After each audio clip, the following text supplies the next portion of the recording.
Happy Monday, everybody. It's Dr. Matt with Full Potential Chiropractic with your Monday tip of the week.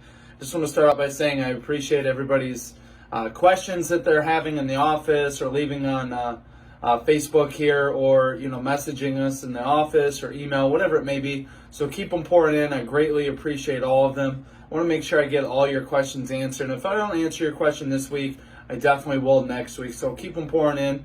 And again, if there's any other questions you guys have, just let us know. We'll set up a free consultation with you in the office and get those answered as quickly as possible. So another great question last week was around eating, and I know that was a bigger goal for a lot of us. This year of 2020 is to eat better or stay healthier, right? And as we're unpacking this new goal or big goal for 2020, and we like to sort of break it down and make it as easy as possible and allow you to be more consistent in achieving this goal, not only this year but going into the future. So when it comes around eating, a lot of people had questions about how often should you eat? Should you eat 5 times a day or 3 times a day, once a day? And again, for me to tell you that you should eat the intermittent fasting way, or you should have 6 to 8 meals a day, it's not up to me, right? You have to understand your body and appreciate what it can do for you, and have to do your own experimenting, what works better for you and how do you feel afterwards. More energized? Do you feel more bloated? Do you feel less tired? Whatever it is, you need to make sure you experiment with yourself. But what I find a lot of times too is, when we eat, are we actually eating when we're physically hungry, or are we do we stop eating when we're satisfied? We often eat for many reasons that aren't actually due to us actually being hungry. It's usually we're bored.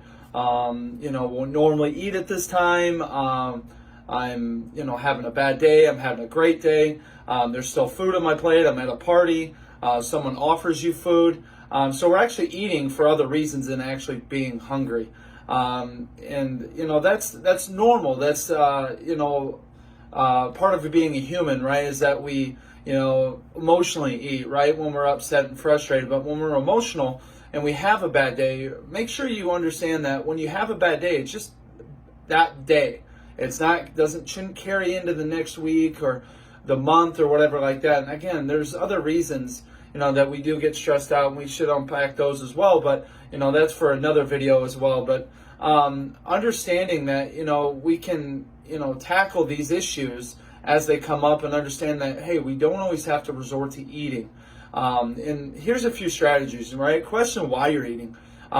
Is it because it's just that time, right? It's in the morning, I need to wake up, I need to eat breakfast. Well, sometimes all it takes is a glass of water or a cup of coffee to get your day started, and you're not actually hungry, but you feel like you have to eat because it's breakfast time and you're forcing yourself to eat. Our hunger levels aren't the same each and every day, so just listen to your body again and understand that some days are going to be a little bit different than the others.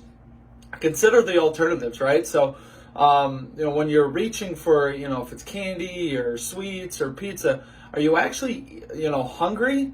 Consider a more balanced diet, protein, veggies, that type of thing. Or if you're reaching for those things, is it distracting you from something else? Distracting you from that bad day or that bad talk, or, something in your life that's, you'd rather eat than think about that.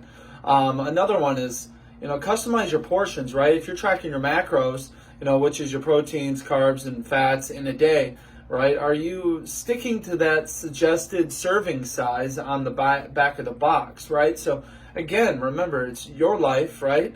Your rules. Listen to your body. You don't have to do that serving size. You can do half that serving size. You do a quarter of that serving size. Again, just understand, what you're eating and what you're putting in your body.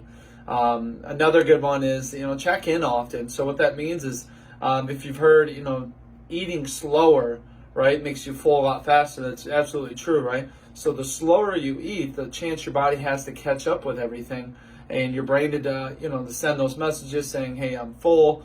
Because the faster you eat, the faster the brain has to quickly understand that, and the more chance you're going to be filling yourself up with food, rather than your brain sending the message saying you're full. So your chances of overeating are increased tremendously.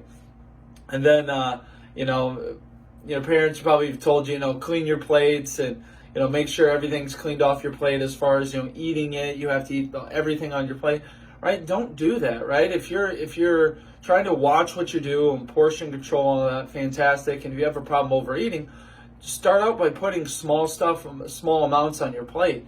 Because if you start loading your plate up, you're going to feel like you need to eat it all because you don't want to throw it away. And if you do throw it away, or if you do load your plate up, make sure, right? If you don't eat it all, awesome. Save it for the next meal, right? Save it for a snack if it's earlier in the day. So don't feel like you have to eat everything on your plate.